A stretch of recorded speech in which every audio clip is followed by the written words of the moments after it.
Tepuk tangan. Semangat pagi.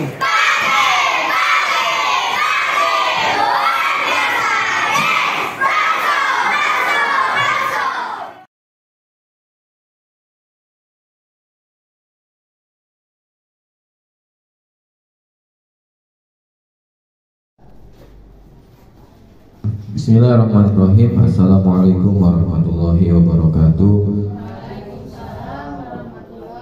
Selamat siang Bapak Ibu guru. Mohon maaf, mohon izin mengganggu waktunya. Ya, jadi hari ini kami dari CGP Angkatan 9 akan menyampaikan aksi nyata modul 1.4. Ya. Sebelum kita mulai materi pada siang hari ini, jadi nanti materinya sekarang saya berdua dengan Pak Deka dan saya. Jadi nanti Pak untuk materi 1 dan 2 dan 3 itu insya Allah kami sampaikan Pak Deka, dan materi 4, 5, 6 insya Allah nanti saya akan menyampaikan. Sebelum kita mulai diskusi atau aksi nyata pada siang hari ini, kita berdoa semoga pada siang hari ini ilmu yang kita dapat menjadi ilmu yang bermanfaat. Berdoa menurut agama dan kepercayaan masing-masing. Dimulai.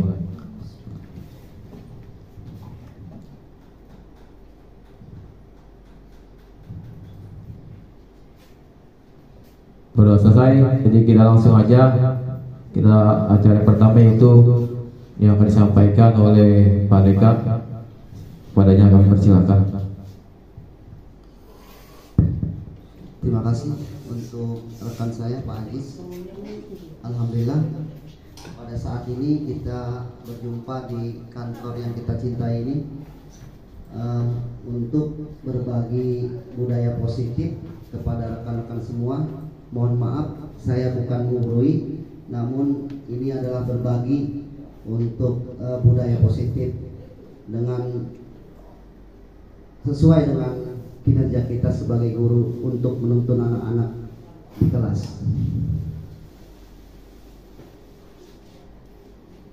Yang pertama itu adalah yang kami akan diseminasi adalah pertama disiplin positif dan nilai kebajikan. Lanjut Pak Ajis.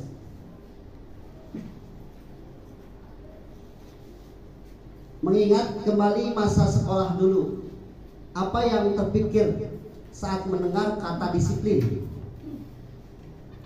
Pengalaman buruk terkait kedisiplinan, penerapan disiplin yang efektif dan berdampak pada murid. Silakan Pak. Teori kontrol oleh William Glasser. Ilusi guru mengontrol murid. Yang kedua, penguatan positif, efektif dan bermanfaat. Yang ketiga, kritik dan rasa bersalah akan menguatkan karakter. Orang dewasa memiliki hak untuk memaksa.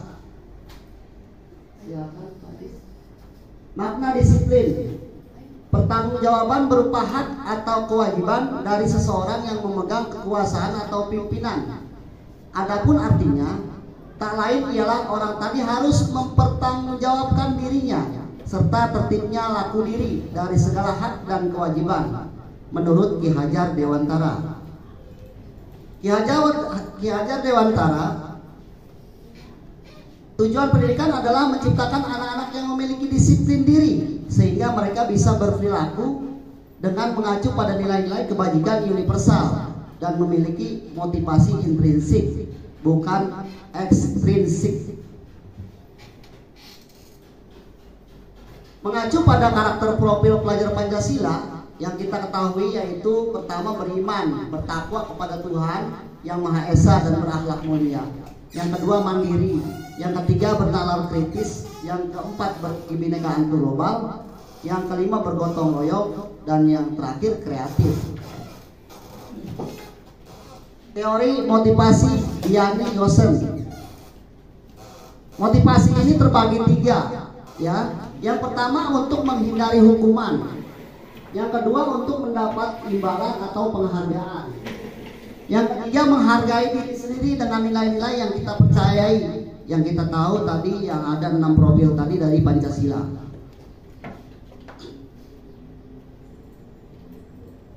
Ini yang kedua ya Pak Ajis, hukuman konsekuensi atau restitusi.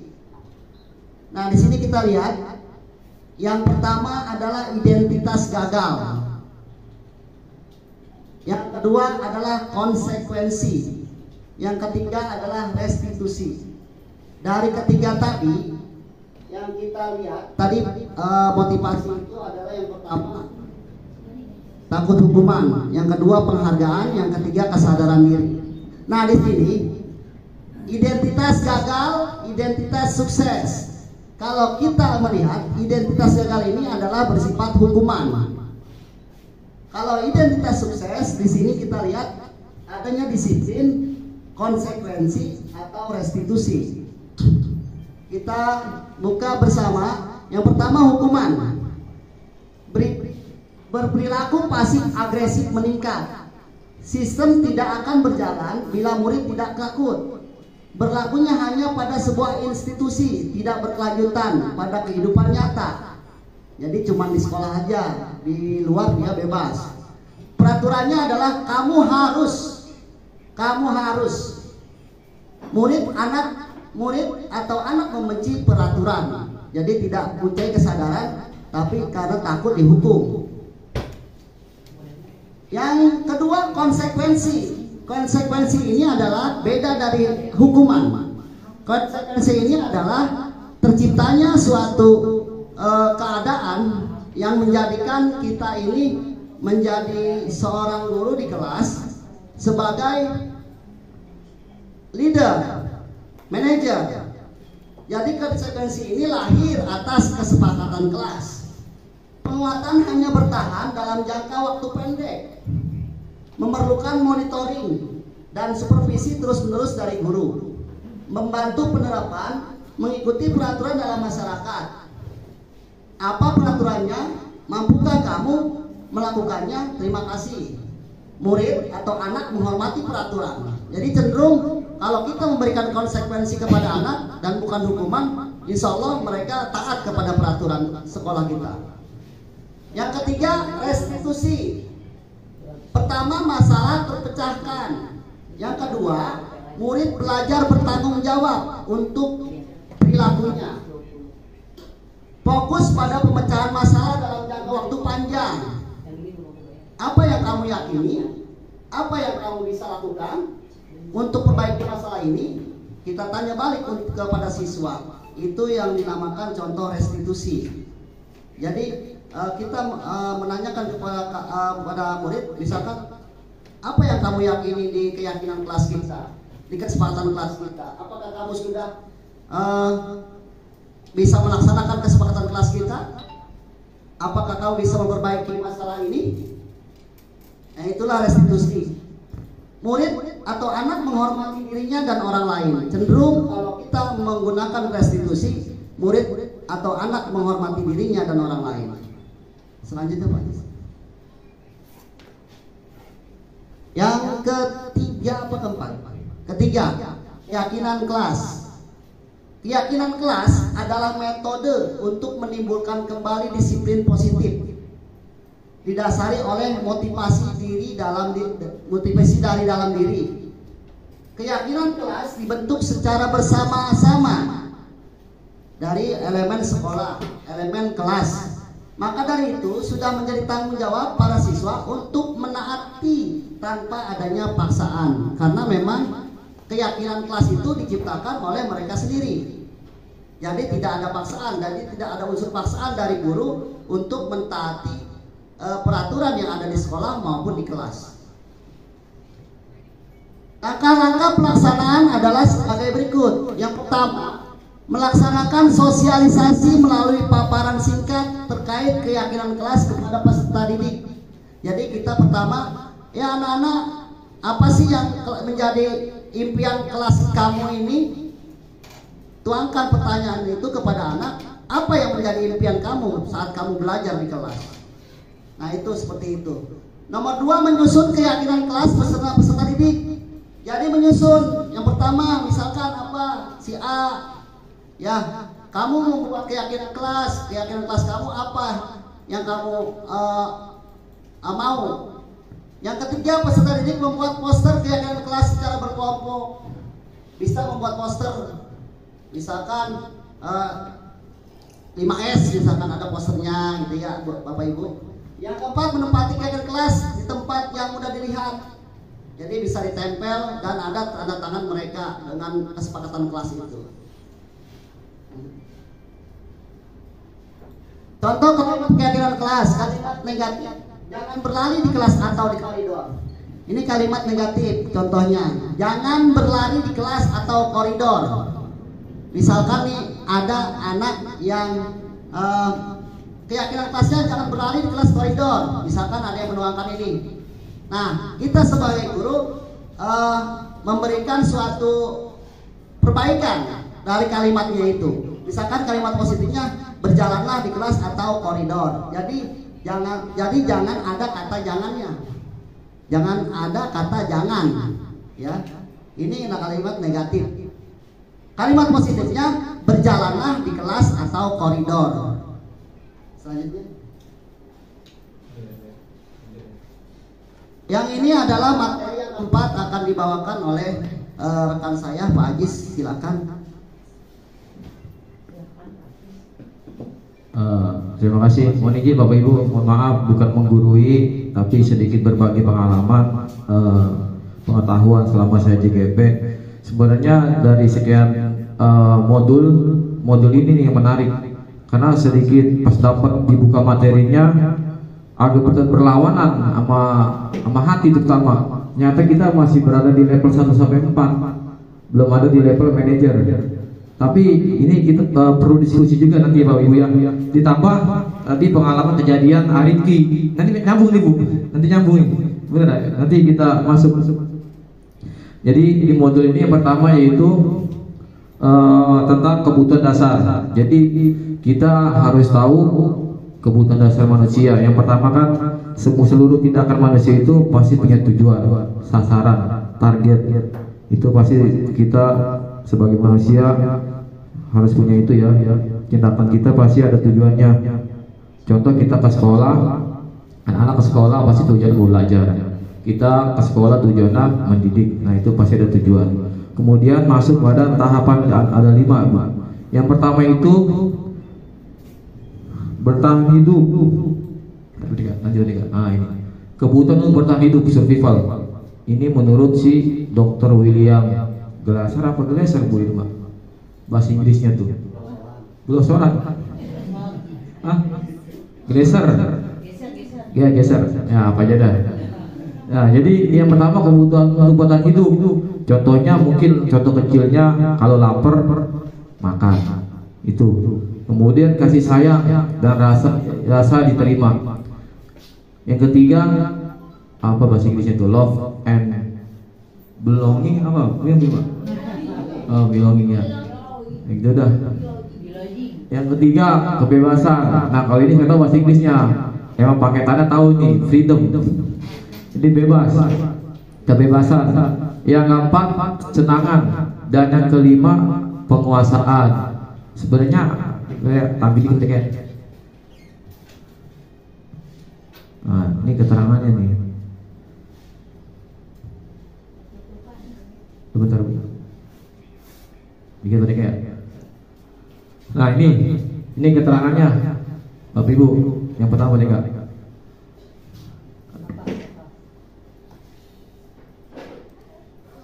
Ya, tadi ada 5. Yang pertama kebutuhan hidup. Nah ini jadi kebutuhan yang bersifat psikologis Bapak Ibu ya. Ini mungkin secara contohnya aja yang saya baca ya. Contohnya Doni.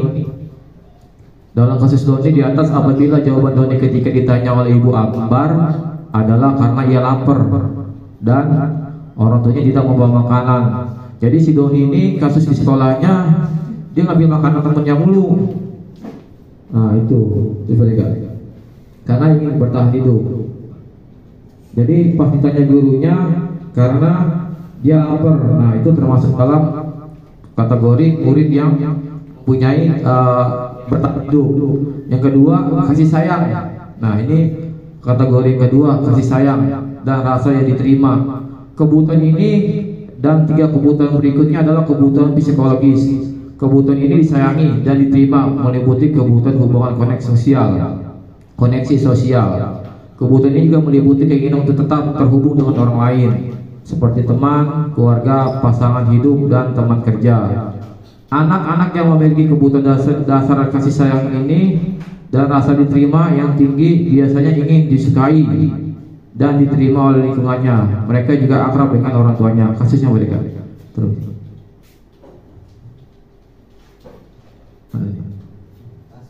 Ini. Dalam kasus di atas. Oh, bukan ya. Ini yang pertama tadi. Kedua, ketiga penguasaan. Ini penguasaan keempat. Ketiga mau tiga. Oh iya, ketiga ini penguasaan. Yang ketiga nanti ada contoh kasusnya di bawah. Yang ketiga tadi apa? Tiga. Ketiga.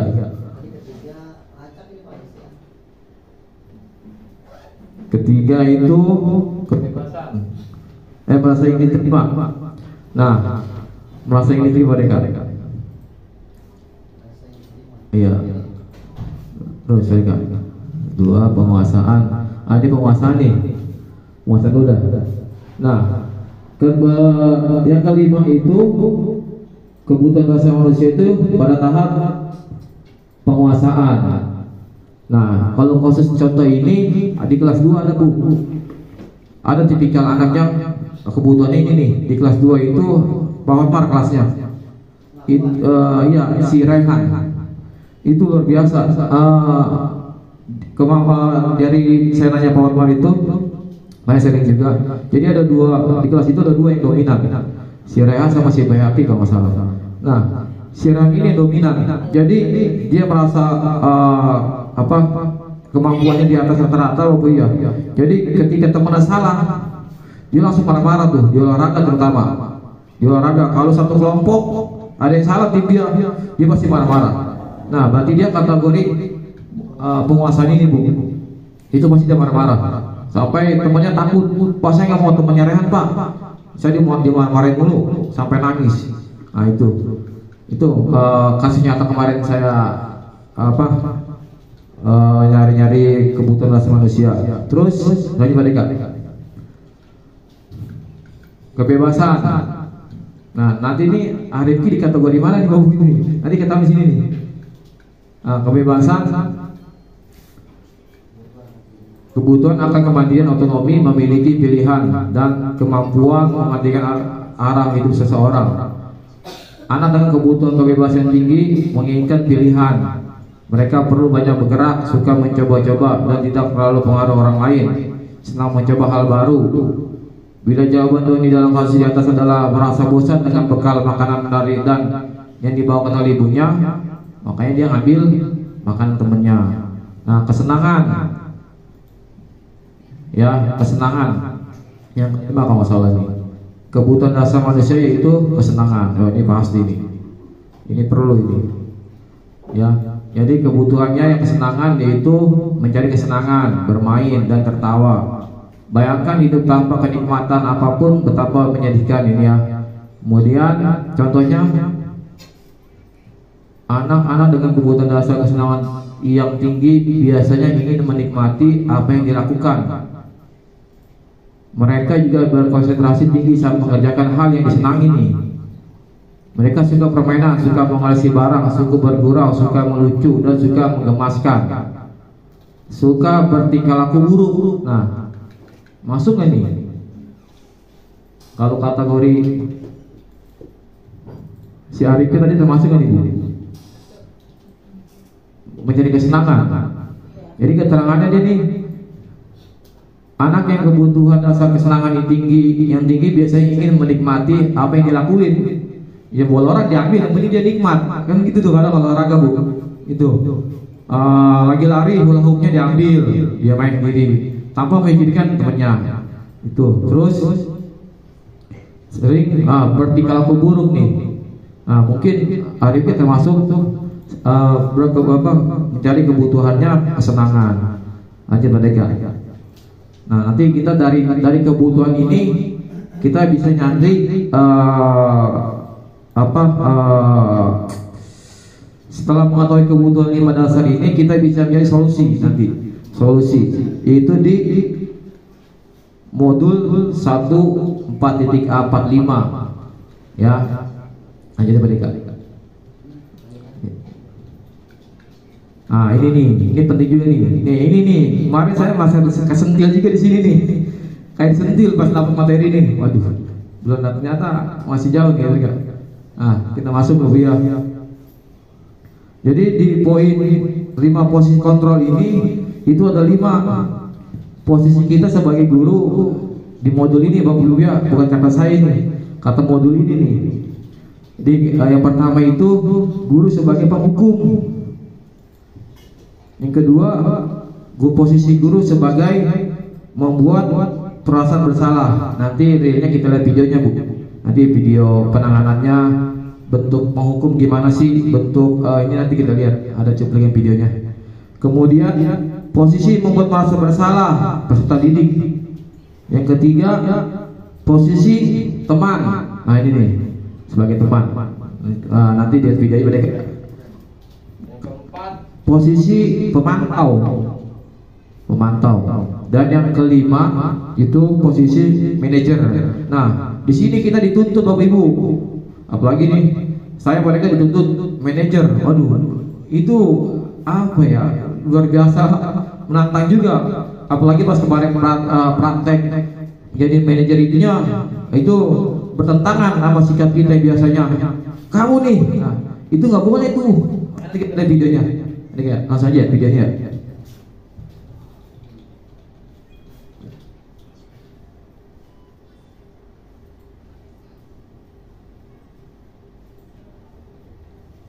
Udah mau main pisang?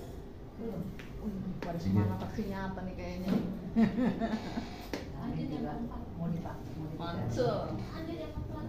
Lanjutkan. Kan buatnya motivator. Iya.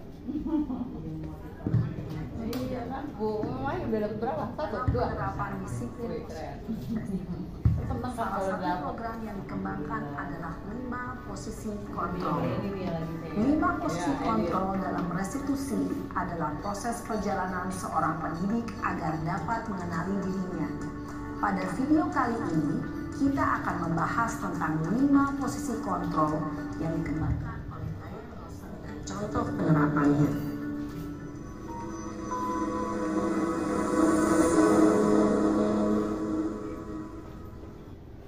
Posisi kontrol itu adalah 1. Posisi penghukum, 2. Posisi pembuat merasa bersalah, 3. Posisi teman, 4. Posisi pemantau atau monitor, dan 5. Posisi manajer. Untuk lebih memahami kelima posisi tersebut, mari kita saksikan kasus Narel yang terlambat hadir 20 menit di sekolah dan melihat bagaimana kelima posisi kontrol dalam menghadapi masalah tersebut. Iya, semuanya. Enggak kalau semuanya kan beda. Tapi dia beda. Iya, Ini posisi penghukum. modelnya kayak itu. Naren! Ini kayaknya. Sini kamu! Ini bulunya. Ini penghukum ya. Selamat pagi Bu. Selalu terlambat. Kamu deh, pasti terlambat. Maaf Bu, saya Apa? Apa coba? Alasan kamu apa lagi? Kapan sih kamu tidak terlambat? Malas sekali ya kamu jadi anak.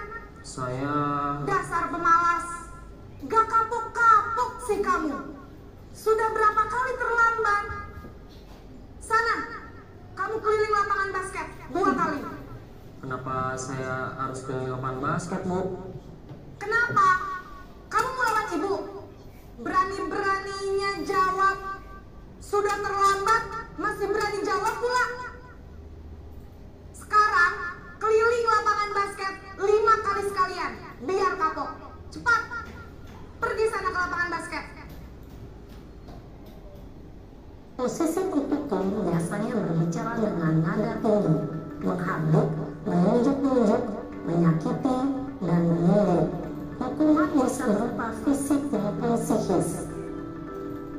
Ibu dan bapak guru hebat. Dampak yang terjadi pada murid ketika guru berada pada posisi penghukum adalah murid cenderung akan memberontak, bahkan menyimpan dendam.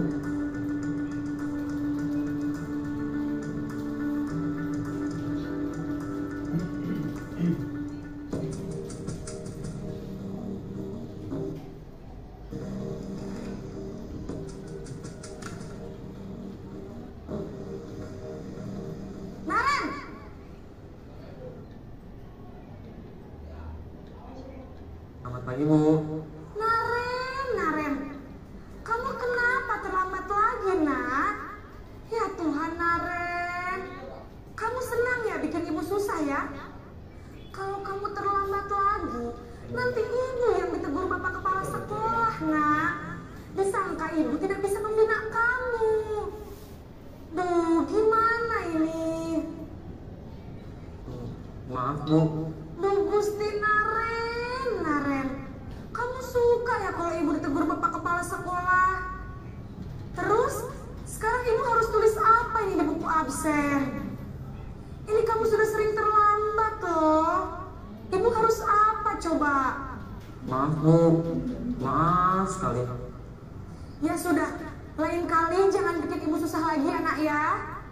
Ibu tidak akan kuat lagi kalau kamu begini terus. Bisa jantungan kalau ibu tegur bapak kepala sekolah. Sana cepat ke kelas. Maaf ya, Bu. Maaf sekali. Posisi pembuat rasa bersalah berbicara dengan nada tenang, cenderung lembut. Namun kata-kata yang diutarakan membuat murid merasa menjadi orang yang gagal. Memandang buruk dirinya sendiri, merasa tidak berharga, dan tidak sanggup membahagiakan orang lain. Ketika guru mengambil posisi pembuat rasa bersalah, murid akan menganggap dirinya yang bersalah dan ia akan menyimpan emosi negatif tersebut di dalam dirinya.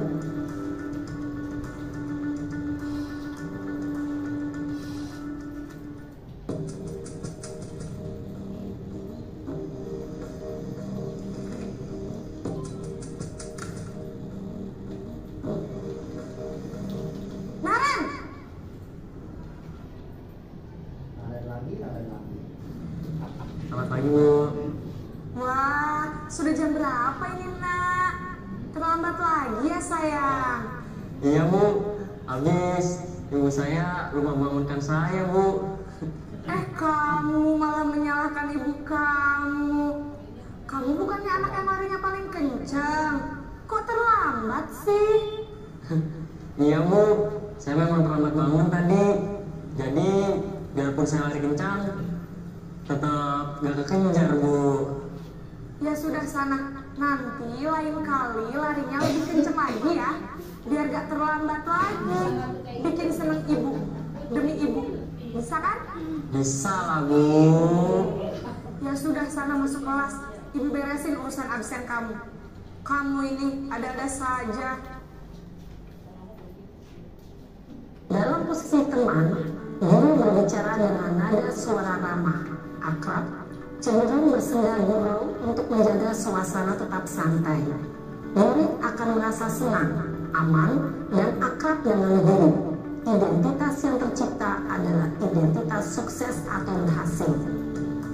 Namun, perlu diingat, karena ini masih dorongan eksternal, maka ada faktor ketergantungan dari murid kepada orang tertentu. Di sini, guru absennya, sehingga di lain waktu, murid bisa berperilaku baik, namun hanya kepada orang-orang tertentu saja.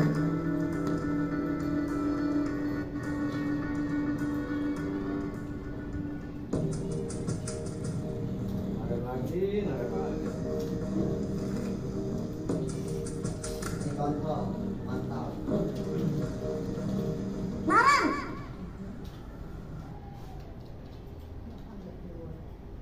Selamat pagi, Bu. Naren, apa peraturan sekolah kita tentang jam berapa kita harus masuk sekolah, nak? Kita harus di sekolah jam 7, Bu. Iya betul, sekarang sudah jam 7.20. Naren sudah tahu konsekuensinya jika terlambat hadir.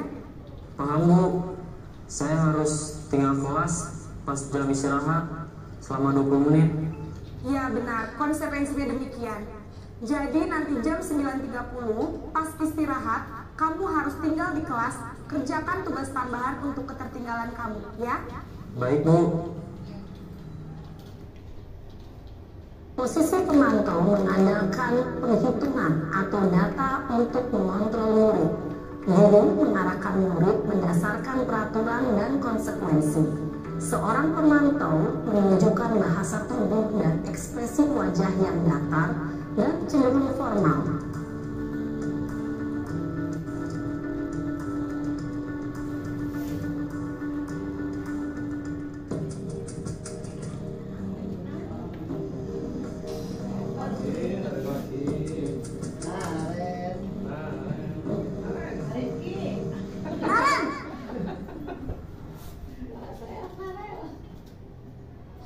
Selamat pagi, Bu. Selamat pagi, Naren. Maaf, Bu. Saya terlambat. Iya, sekolah masuknya jam 7, sekarang sudah jam 7.20. Jadi sekarang bagaimana ini, Naren? Maaf, Bu. Saya lupa setel alarm saya semalam. Baiklah, menurut kamu, keyakinan sekolah yang mana yang perlu kamu tingkatkan? Menghargai diri sendiri dan orang lain mungkin, ya, Bu.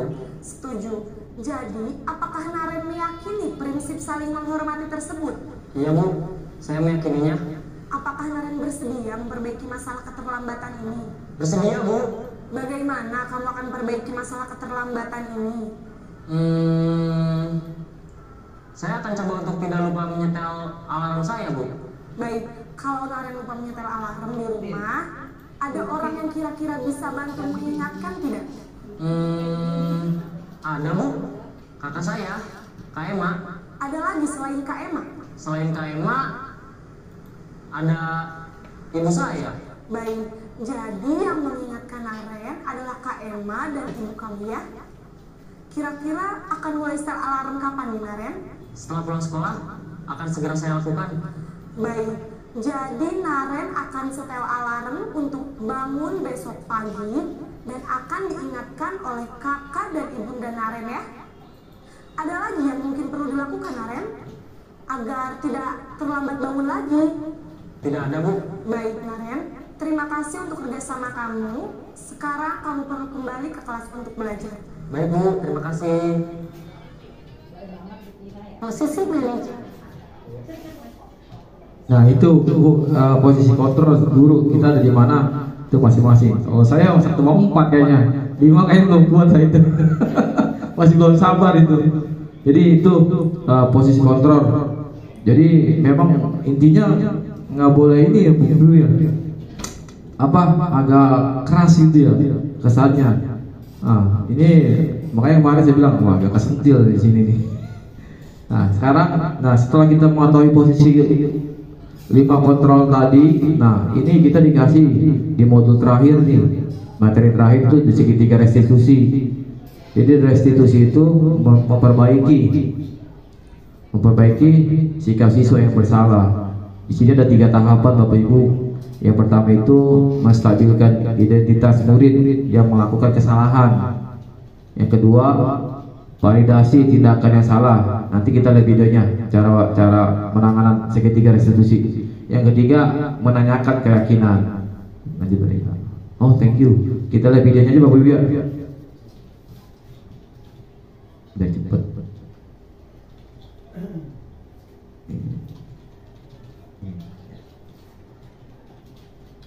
Cara penanganan segitiga restitusi.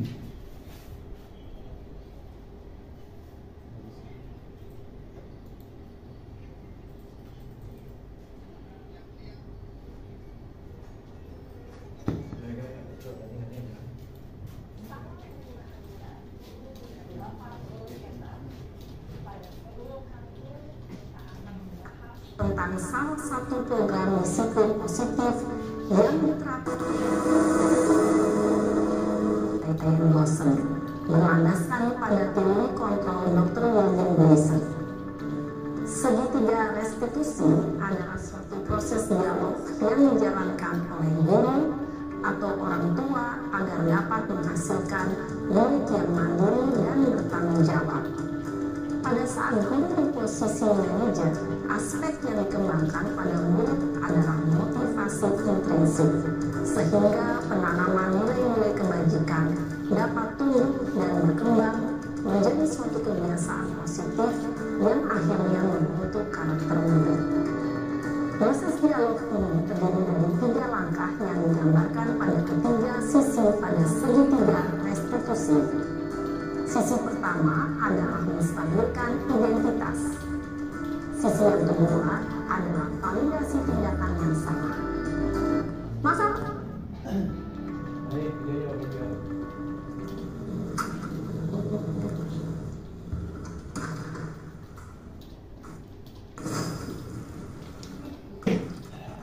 Siang, Sarah. Siang, Pak. Sudah lama nggak ketemu Sarah? Kenapa hari ini ada di sini? Kesel, Pak. Kesel banget. Masa aku dikatain tukang fitnah, Pak?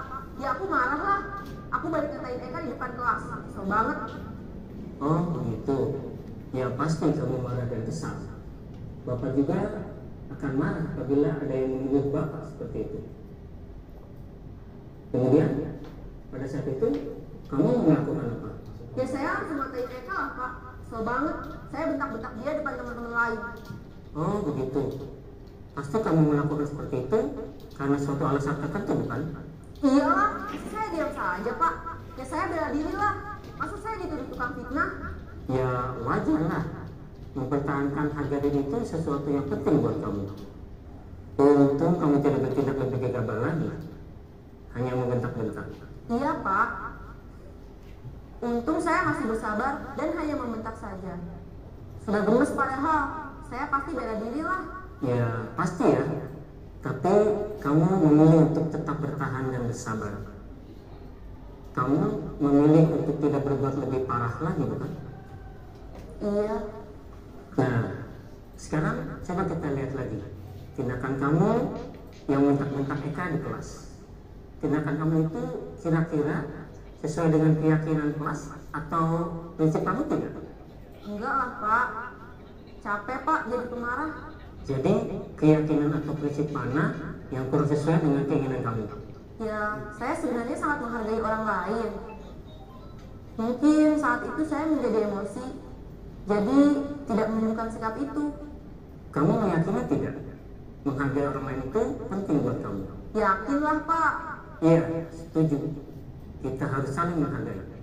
Namun, ada juga keyakinan yang kita sepakati yang perlu kita jalankan apabila kita sedang marah, bukan? Ya, saya bisa lebih proaktif, mulai dengan diri sendiri. Saya bisa jadi lebih bersabar, mengambil waktu jeda untuk berpikir mau apa selanjutnya.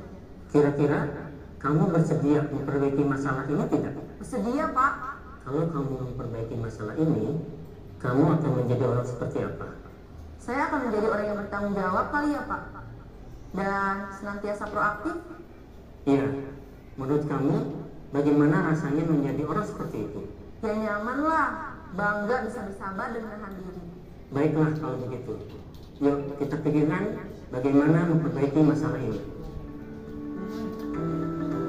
Salam dari Semana 01. Oh iya. Jadi itu tahapan validasinya Bapak Ibu ya.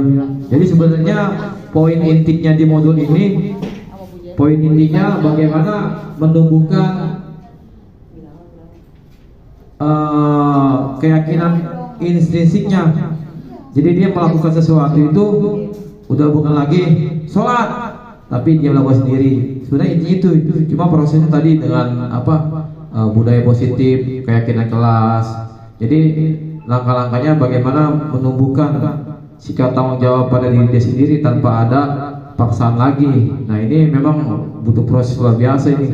Ya, tapi dimulainya itu dari ekstrinsik dulu, dari ekstrinsik menjadi intrinsik itu. Jadi poin intinya sebenarnya itu. Ya Bapak Ibu, mungkin itu aja pemaparan tentang segitiga restitusi. Nanti akan ditutup dengan rekan saya Pak Deka. Terima kasih. Terima kasih Pak Ajis. Cuman ingin mengulas sedikit dari tadi ini kan contoh restitusi ya, untuk praktek restitusi kepada siswa. Syarat untuk restitusi ini kita adalah membuat dulu keyakinan kelas kita, baru kita bisa melaksanakan restitusi yang ada pada contoh ini. Dan sekali lagi kami dari CGP 9 Jakarta Barat SD Negeri Kamang 02 Pagi, saya sendiri dan Pak Ajis mengucapkan banyak terima kasih kepada rekan-rekan SD Negeri Kamang 02 Pagi, Ibu Kepala Sekolah, Ibu Wakil Kepala Sekolah, dan teman-teman semuanya. Kami di sini untuk memberikan pengalaman yang berharga dari pengalaman kami dan di-share kepada kawan-kawan semua, dan tidak ada niat untuk menggurui. Sebelumnya kami mohon maaf apabila ada kata yang salah, yang benar dari Allah Subhanahu wa taala, yang salah dari kami. Wabillahi taufiq wal hidayah. Assalamualaikum warahmatullahi wabarakatuh. Assalamualaikum warahmatullahi wabarakatuh. Waalaikumsalam warahmatullahi wabarakatuh.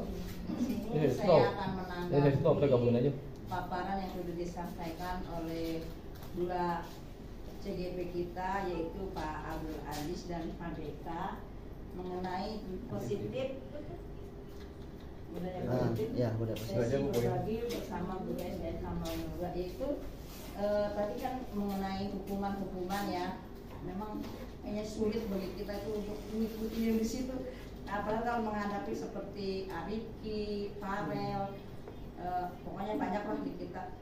Kayaknya bawaannya kalau ngikutin susah banget Pak, susah banget ya. Terus terang saya sendiri kayaknya kalau untuk menghindari saya untuk bodoh lah, daripada emosi saya nggak terkendali gitu ya Pak.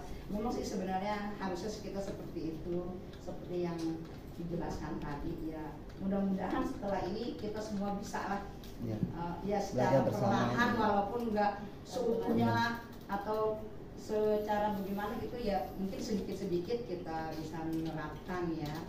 Memang seharusnya kita tidak boleh memakai kekerasan, tapi ya kadang ada juga sih anak yang nggak bisa dilembutin ya. Itu saja tanggapan dari saya. Ya mudah-mudahan setelah ini semuanya bisa sedikit-sedikit mempraktekannya ya, mengenai hukuman-hukuman atau kedisiplinan. Ya, terima kasih. Assalamualaikum warahmatullahi wabarakatuh. Baiklah rekan-rekan hebat semuanya, pada kali ini saya akan menyampaikan mengimplementasikan konsep besar inti dalam modul budaya positif di kelas yang kemarin kami lakukan di dalam kelas dengan anak-anak. Nah, tujuan mengimplementasikan disiplin positif melalui penerapan tiap kelas demi terwujudnya budaya positif yang dilakukan semua murid melalui pembiasaan positif di kelas dan juga di sekolah, sehingga budaya body positif itu mereka yakini, mereka yang buat, mereka yang harus melaksanakan itu semua. Jadi intinya adalah menumbuhkan kesadaran diri dengan positif melalui keyakinan kelas. Selanjutnya, tolak ukur satu adanya perubahan perilaku murid ke arah yang lebih baik dalam melaksanakan disiplin positif sesuai dengan keyakinan kelas dan keyakinan sekolah. Seperti hal contohnya, kalau kita sudah meyakini keyakinan kelas yang ada di kelas kita, seperti contohnya adalah tertibnya kondisi belajar siswa di dalam kelas. Kalau kita sudah meyakini dan membuat keyakinan kelas bersama murid, insya Allah dalam proses belajar mengajar kita akan tertib. Misalkan dalam suatu pembelajaran di sekolah atau di kelas, jika kita sudah menerapkan budaya positif, tidak ada lagi yang akan keluar masuk ke kamar mandi, sehingga kegiatan belajar mengajar kita akan terasa kondusif. Dan satu lagi, misalkan contohnya ketika kita sudah meyakini keyakinan kelas dan menjalankan itu semua, setelah bel berbunyi, insya Allah anak-anak semuanya sudah masuk ke kelas. Nah, yang kedua, suasana kelas kondusif yang tadi saya katakan dalam menyenangkan dalam kondusif dalam belajar. yang saya sudah katakan tadi adalah menciptakan suasana yang nyaman, tentram dengan kita menerapkan hal tersebut. Yang ketiga, semua komponen sekolah dapat berperan aktif dalam melaksanakan kegiatan kelas dan kegiatan sekolah dalam menunjukkan budaya positif. Yang keempat, semua komponen sekolah dapat berkolaborasi dalam menerapkan budaya positif sehingga terwujud nilai-nilai kebajikan sesuai dengan profil pelajar Pancasila. Ini lini masa tindakan yang akan dilakukan. Mensosialisasikan budaya positif dan kegiatan kelas kepada warga sekolah. 2. Menyusun rencana pelaksanaan pembuatan kelas, impian dan kegiatan kelas secara bersama-sama dengan semua murid di kelas. Dan saya tadi bilang bahwa kita menerapkan budaya positif ini melalui kelas kita masing-masing dan dibuat oleh siswa itu sendiri. 3. Menyepakati kegiatan kelas dengan telah dibuatnya. 4. Melaksanakan kegiatan kelas dengan telah dibuat secara bersama-sama. 5. Melakukan refleksi secara kontinu terhadap kegiatan kelas demi perbaikan ke depannya. Dukungan adalah video tes koran buram, spidol dan lain-lain. Kedua, kepala sekolah dan rekan sejawat. Ketiga, murid. Keempat, orang tua wali murid.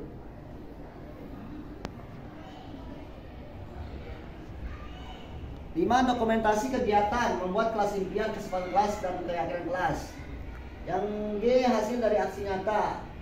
Semua murid tentunya saya merasa senang dan gembira, apresiatif, mereka bersemangat melakukan perubahan aturan-aturan kelas dan antusias. Nah, ini adalah pembelajaran yang didapat dari hasil pelaksanaan terakhir, yaitu pentingnya membuat kelas impian, kesempatan kelas dan keyakinan kelas. 2. Posisi guru sebagai control manager. Yang ketiga, melakukan segitiga restitusi dalam mengenangani murid. 4. Dukungan dari semua warga sekolah untuk menerapkan disiplin positif ini. Rencana perbaikan untuk pelaksanaan masa mendatang. Rencana perbaikan untuk pelaksanaan di masa mendatang yaitu mengevaluasi keyakinan kelas agar menjadi lebih baik lagi dan menerapkan kepada seluruh kelas. Nah, ini dokumentasi pelaksanaan implementasi budaya positif yang ada di kelas saya, Bapak Ibu. Nah, ini pertama mereka menuliskan di kertasnya masing-masing tentang impian kelas mereka itu apa, ya. Mereka menuliskan 1 atau 2 impian kelas mereka itu apa saja. Dan ketiga, saya menempelkan kertas koran buram, dan mereka menempelkan apa saja impian kelas mereka. Yang kedua, saya menempelkan keyakinan kelas. Keyakinan kelas itu kesepakatan kelas itu mereka tulis dan mereka tempel di kertas koran buram. Setelah semuanya membuat, dan saya membimbing mereka dari keyakinan kelas kita, dari kesepakatan kelas kita menuju kepada keyakinan kelas. Nah, inilah kesepakatan kelas impian, dan semua sudah tertempel di sini. Dan saya menuliskan tampak seperti, tidak tampak seperti. Misalkan kelas nyaman, aman. Tidak tampak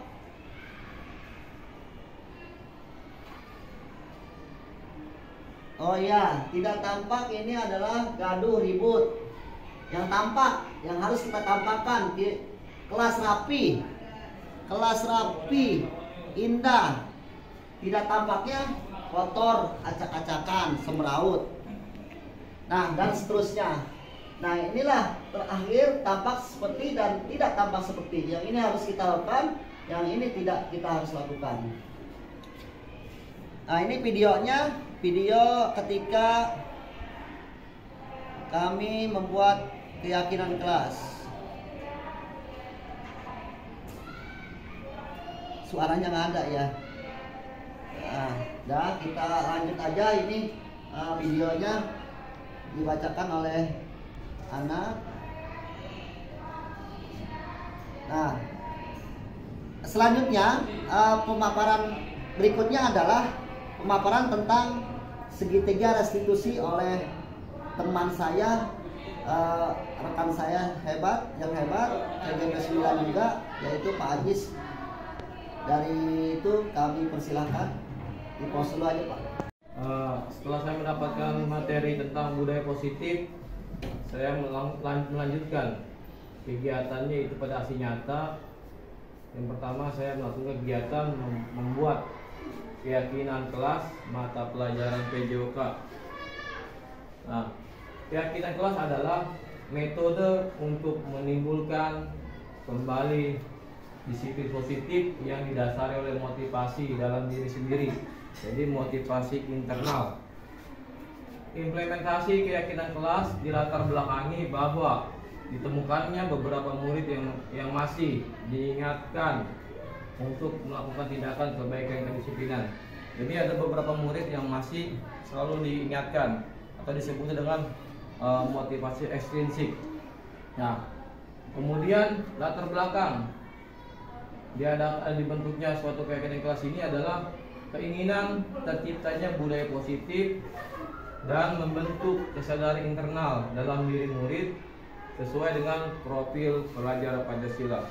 Jadi bagaimana kita menumbuhkan motivasi internal pada murid melalui kegiatan pembentukan keyakinan kelas, terutama di mata pelajaran PJOK. Nah, ini kesepakatan kelas memakai seragam olahraga. Yang kedua, menjaga kebersihan kelas dan kebersihan di lapangan. Yang ketiga, berdoa sebelum dan sesudah belajar. Yang keempat, menjunjung tinggi nilai-nilai sportivitas pada saat berolahraga. Yang kelima, menghormati teman.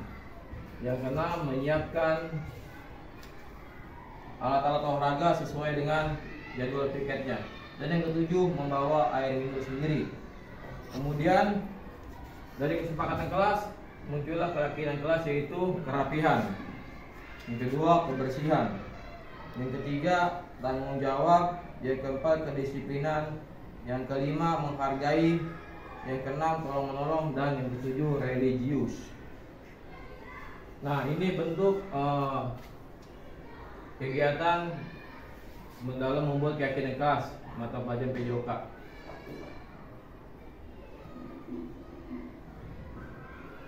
Ini video dimana ini di kelas 2B, yaitu membuat keyakinan kelas dalam mata pelajaran PJOK. Nah, ini melalui dengan kertas lembar. Jadi siswa membuat impian kelasnya. Impian kelas kita membuat pada tahap selanjutnya itu bagaimana impian itu dapat terlaksana dengan melakukan kegiatan membuat keyakinan kelas.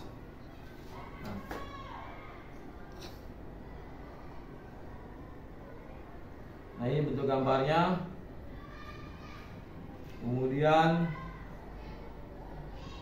indikator tercapainya keberhasilan keyakinan kelas yaitu terciptanya kesadaran diri akan perilaku positif di dalam proses interaksi murid kepada guru dan teman. Nilai kebajikan yang dicapai adalah kerapian, kebersihan, tanggung jawab, kedisiplinan, menghargai, tolong menolong, dan religius. Nah, tentunya untuk mendapatkan suatu keyakinan kelas yang positif dan yang dapat kita harapkan perlu yang namanya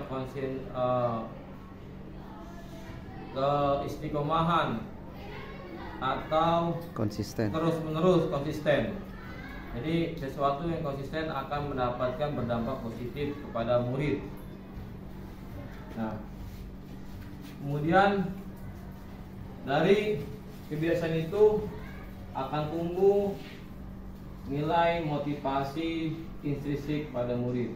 Jadi kebiasaan-kebiasaan yang terus dilakukan akan menumbuhkan nilai motivasi intrinsik, dan selalu kita evaluasi setiap bulan atau setiap per 3 bulan atau per setiap nanti per semester sampai nanti 1 semester, dan akan kita evaluasi lagi, akan kita perbaharui lagi nanti di setiap tahun ajaran baru. Apakah peraturan kelas ini masih berlaku atau perlu ditambahkan atau perlu dikurangi. Nah, mana yang kesepakatan kelas ini sudah nampak dan mana kesepakatan kelas ini yang belum nampak. Nah, itu sebagian dari evaluasi kita untuk melakukan keyakinan kelas.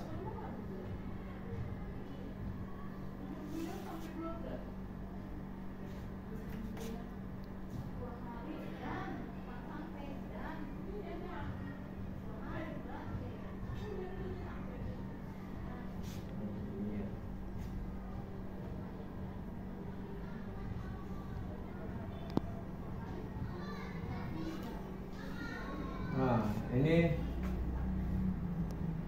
tampilan video anak yang menulis keyakinan kelasnya dan kelas impiannya dari kelas 2B Ananda Rehan.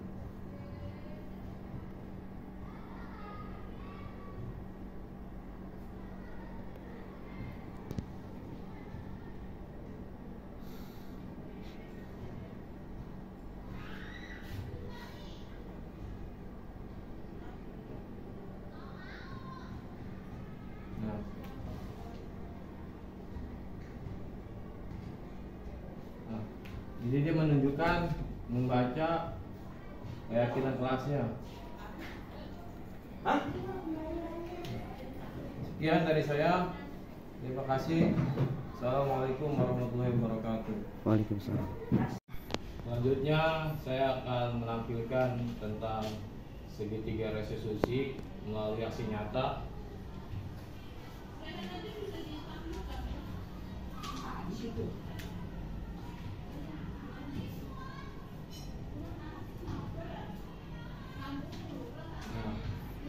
Segitiga restitusi itu adalah merupakan proses untuk menciptakan kondisi bagi murid untuk memperbaiki kesalahan mereka sehingga mereka bisa kembali pada kelompok mereka dengan karakter yang lebih kuat.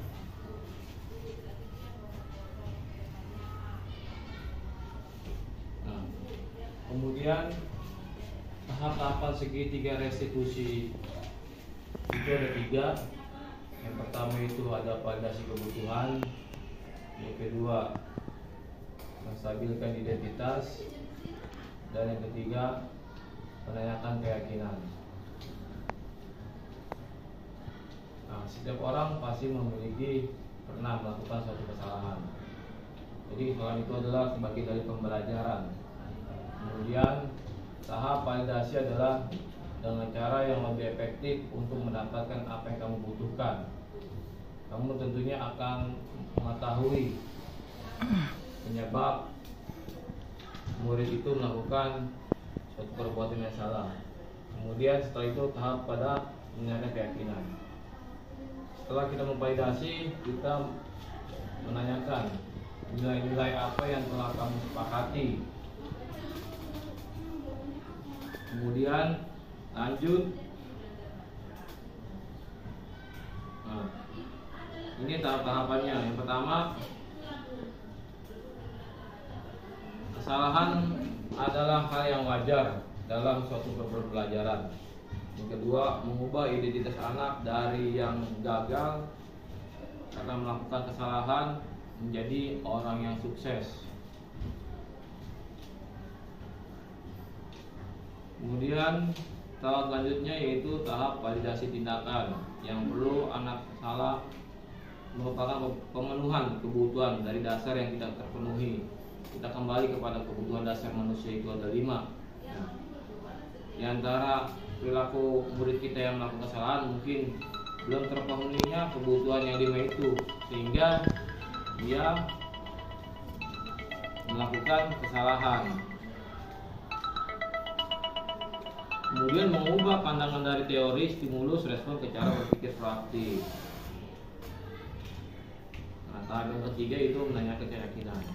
Nah, di sini guru sebagai manajer, murid akan diberikan pertanyaan yang bermakna untuk memunculkan motivasi intrinsik.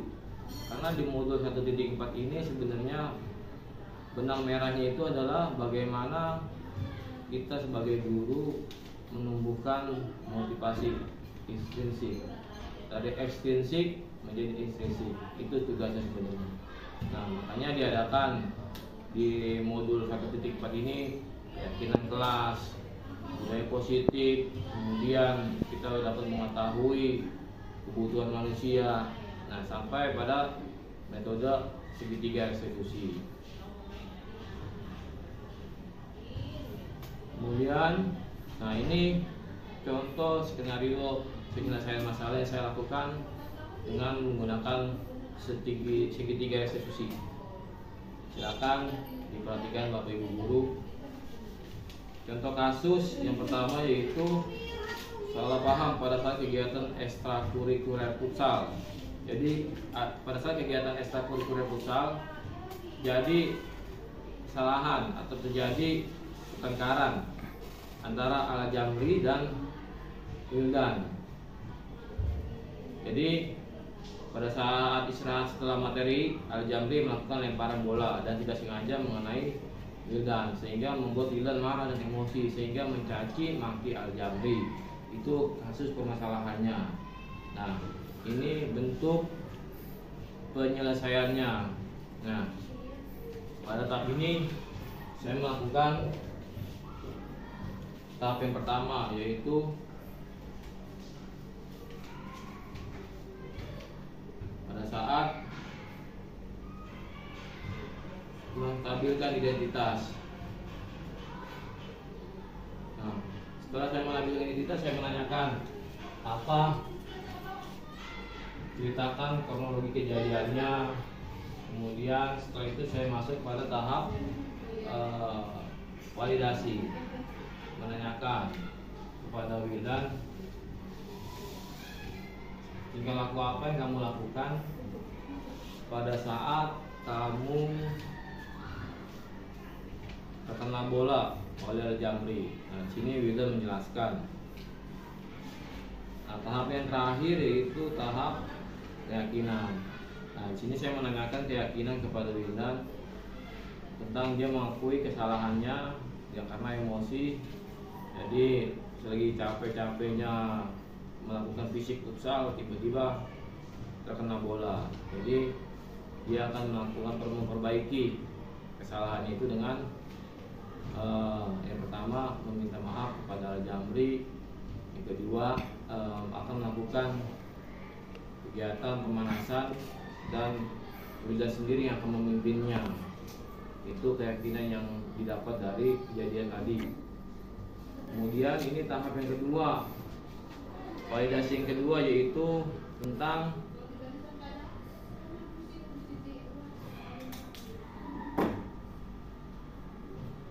contoh kasus yang kedua itu tentang tidak sholat berjamaah tapi pergi ke kantin.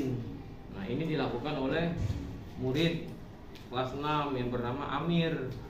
Jadi pada saat kegiatan sholat berjamaah ini Amir nggak sholat berjamaah tetapi dia ke kantin. Kemudian saya panggil Amir ke ruangan olahraga. Setelah itu saya menetralkan identitas. Nah, kemudian Amir bercerita, jadi poin terpentingnya kenapa Amir tidak sholat berjamaah itu karena punya lapar. Jadi Amir makan dulu. Itu. Jadi dia makan, kemudian saya menanyakan, setelah kamu makan kamu sholat nggak? Dia menjawab sholat, tapi tidak berjamaah, tapi sendiri. Dan situ saya validasi betapa pentingnya sholat berjamaah. Dari ganjarannya pun berbeda. Kalau sholat sendiri 1 rakaat, sedangkan sholat berjamaah itu 27 ganjarannya, kebaikannya. Jadi kamu milih mana Amir? Jadi yang 27 Pak. Nah, setelah itu, setelah saya memvalidasi kejadian itu, masuk pada keyakinan. Nah, keyakinan apa yang akan kamu lakukan setelah kamu tidak melaksanakan sholat berjamaah? Nah, Amir itu menjawab, pertama saya akan menjadi tugas ajen Pak. Jadi Amir ini untuk